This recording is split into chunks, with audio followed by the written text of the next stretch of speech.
Hey guys, Legitimate here, welcome back to another video. In today's video, I'm going to be talking about doctrines. This is going to be a 4-episode series. Each episode for each doctrine is going to be super in-depth, it's going to be super good. Let's get started. For today, we'll talk about Axis, the first doctrine in the column. In my opinion, the Axis doctrine is just absolutely OP early game. It deals so much damage. The infantry and armored cars destroys enemies for the first 4 days, and those first 4 days can get you 300 points if you play well.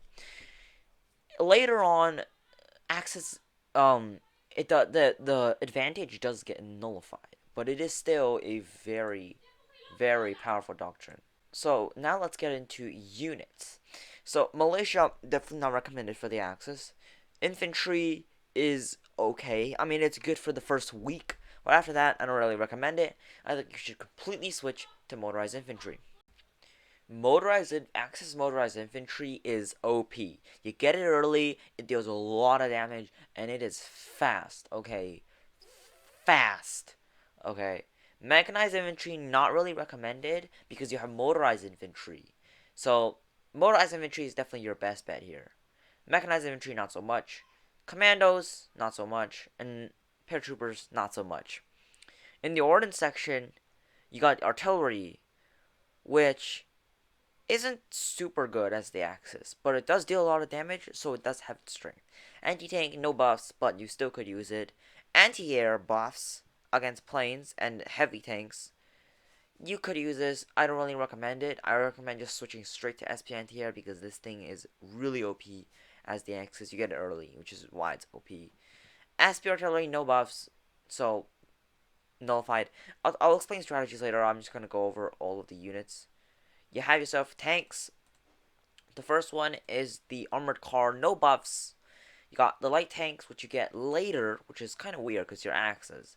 You got the medium, which you get early, is faster and has more health.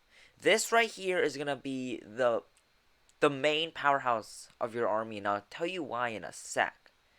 Heavy tanks you get 2 days earlier, not recommended, there's no other buffs. Tank destroyers, 0 buffs unlike any of these guys, so don't recommend it. Interceptors, build some, you need them anyways for defensive purposes. Tactical bombers, no buffs, totally fine. Attack bombers, more damage against infantry and heavy tanks, that's pretty good. Strategic bomber, no buffs. Naval bombers, no buff. Naval units, you got the destroyer, no buffs. Submarine, more damage against ships and move faster, so that's really good. And you get it earlier. No buffs for the cruiser, no buffs for the battleship. You get the aircraft carrier later, which kind of sucks, but that's really okay. Rocket artillery, no buffs. SP rocket artillery, no buff. Railroad gun, you get 2 days earlier. That's pretty good. Railroad guns aren't really good in general, to be honest. But, I mean, if you're just playing for fun, or 22-player map, railroad guns are pretty fun to play with, around with.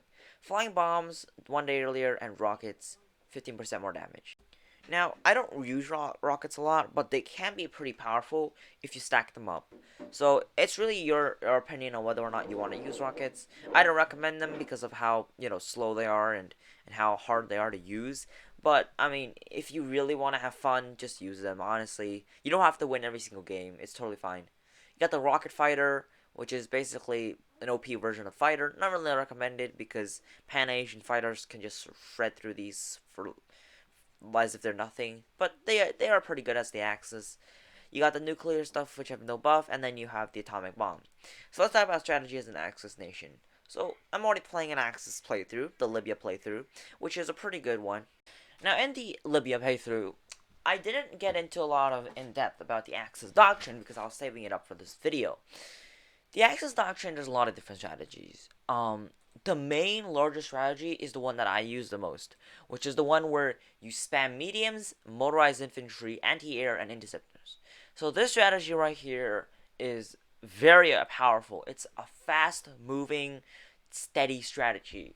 The motorized infantry are used to take territory that is less defended, and then the medium tanks shred through anything. And if your enemy starts using attack bombers, you have that anti-air, you have that interceptors, and it's very hard. It's very hard to destroy the strategy. So the medium tanks are going to be the ones that shred through. Your interceptors or anti-air are used for defensive purposes. There are variants of the strategy, but this is the main strategy. The core strategy is motorized infantry, medium tanks, and interceptors.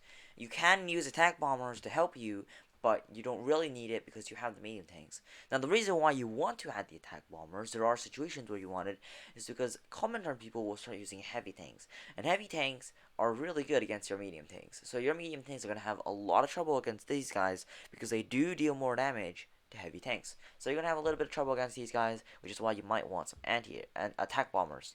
The naval unit you're going to be spamming like heck is going to be the submarine. You just spam this thing, don't spam anything else. You don't really need these. You could spam some cruisers to protect your submarine from naval bombers, but everything else you don't really need because your submarine can shred through them, other than destroyers. But other than that, your submarine should be pretty good. In terms of ordnance, I don't really recommend any of these except the anti-air or the SP anti-air. SP artillery, you could spam. Not really good. It's better if you're allies, but it's honestly your choice.